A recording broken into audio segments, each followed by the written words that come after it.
Hi, Pastor Brian here.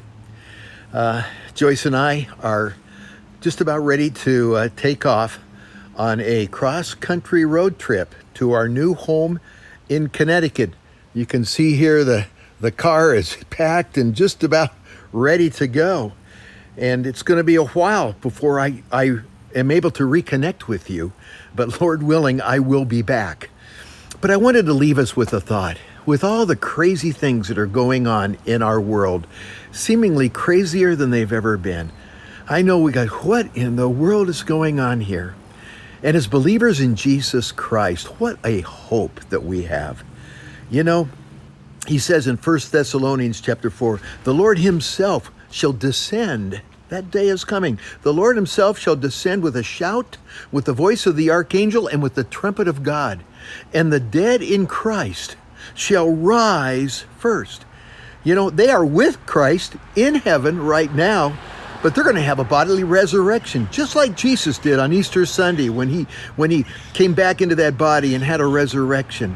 Those who have gone before us are going to have their bodily resurrection just like Jesus's, to be with him bodily, just like he is, be just like him.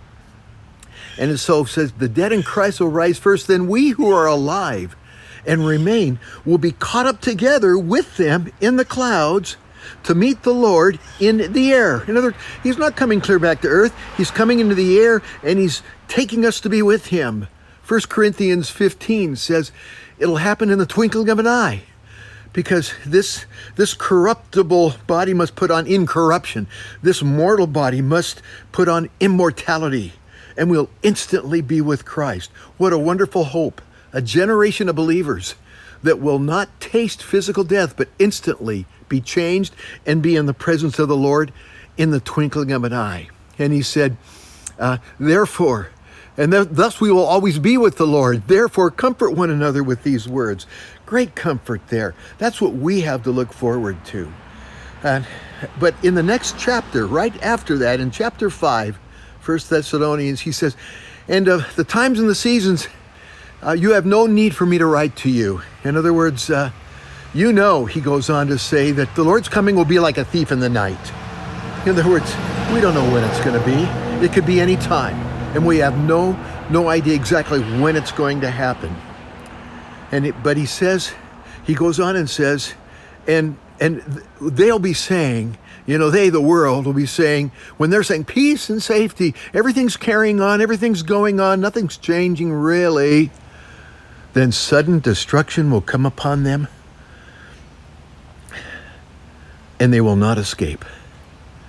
But he says, but it doesn't have to be that way with us, he goes on and says, that we are not of the darkness, but we are children of sons of the light, sons of the day, that these things would not overtake us like a thief in the night. In other words, he's saying there in that passage, and you can read it and get it just word for word right, but he's saying that we can see it coming.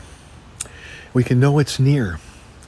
And that can be an encouragement and a strength to us in these last days. And indeed, as I look at this world, it sure seems to me to be a precursor to that which is about to come upon this world. So, and Paul goes on and says, therefore, be ready. You know, put on that breastplate of faith and love and that she, you know, and his righteousness, and just walk with him. For the time indeed is short. Hey, so, you know, if we're still around, and I'm still around, I'll look forward to talking to you again. But check that out. Last part of 1 Thessalonians chapter 4, first part of 1 Thessalonians chapter 5, because I think we're just sort of in that era right now. Okay, I'll talk to you later. If you want to make any comments, add any questions, I'm at Brian, Brian, at cctruckee.com. Be happy to hear from you. And boy, the Lord bless you, and may his guiding hand be with you as you carry on. All right? God bless. Bye-bye.